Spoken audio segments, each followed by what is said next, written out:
Have you noticed that you keep stopping at roughly the same place? The goal changes, it's a different year, you try a new strategy, and hit the same ceiling. The frustrating part isn't the stopping, it's that by the time you stop, you can already see what's on the other side.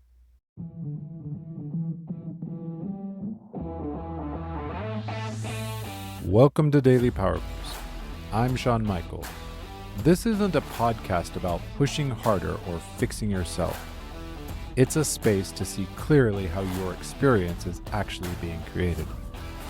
Each episode offers a simple shift in understanding, not a tactic, not a hustle, a clearer view of thought, identity, and the patterns you've been living inside. Because when misunderstanding drops, relief rises, energy returns. You move forward with calm, sovereign clarity. This is your Daily Power Boost. Welcome back to Daily Power Boost. We've spent this block going deep into belief. Where does it come from? How your inner critic uses it? How to tell your own voice from the one that's running interference?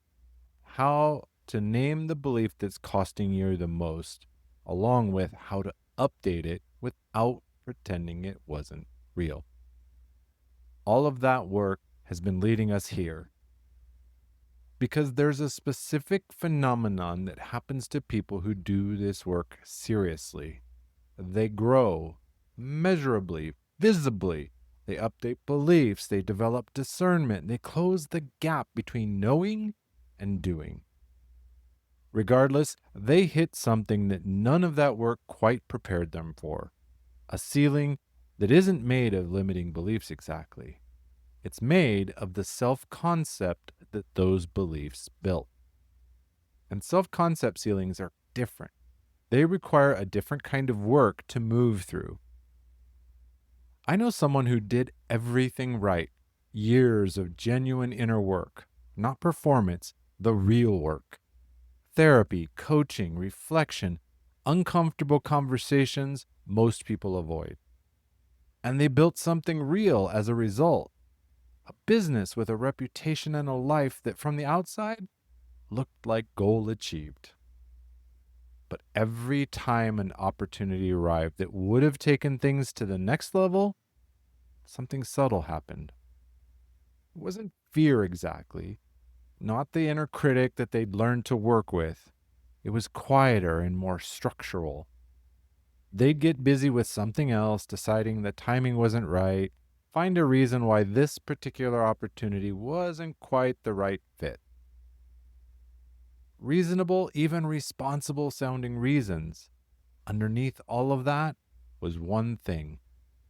A self-concept that had been built for a certain level of success, that was quietly, automatically, without malice or drama, keeping everything inside its walls. Here's what a self-concept ceiling actually is. It isn't a belief you can name and examine and update. It's the sum total of everything you believe yourself to be, the container that your life has been shaped by. Containers have walls.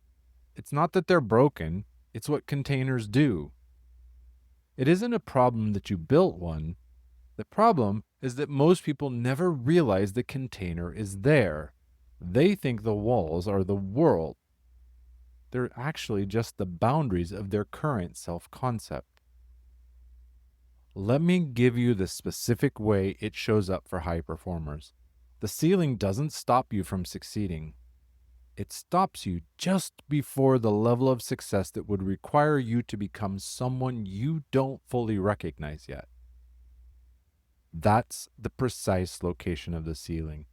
Not at failure, but at the threshold of a larger identity.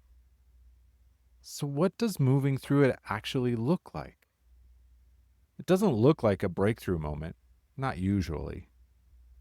It looks like saying yes before you feel ready, taking that meeting before the pitch is perfect, charging the number that makes you slightly uncomfortable to say it out loud, or claiming that title before you feel you've fully earned it. Small acts of identity expansion. that you take before your self-concept has officially authorized them. Each one of these acts does something the inner work alone won't do.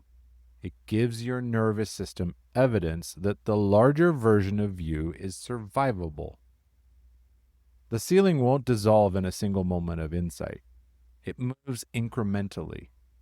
Every time you act from slightly beyond where your self-concept currently ends, over time, the container grows to fit the life you've been building, rather than the life you've been giving yourself permission to have. I have one question for you.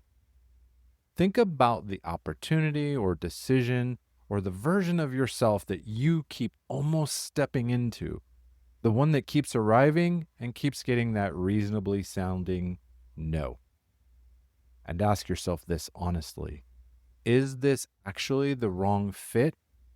Or is it just slightly larger than the self-concept I've been living inside? Sit with that, because reasonable sounding resistance and genuine discernment, they feel similar from the inside. They lead to very different lives. If you've been doing the work and still hitting that same ceiling, it might be time to look at the container rather than the contents. It's a conversation worth having on a clarity call. We identify where your self-concept is currently ending and what one act of expansion looks like from here. Get the link in the show notes. Next time, we close this block with the question underneath everything. Who would you actually be without the belief that's been defining you? Not who you should be, who you genuinely are underneath all of it. With strength and heart, I'm Shawn Michael. Stay close.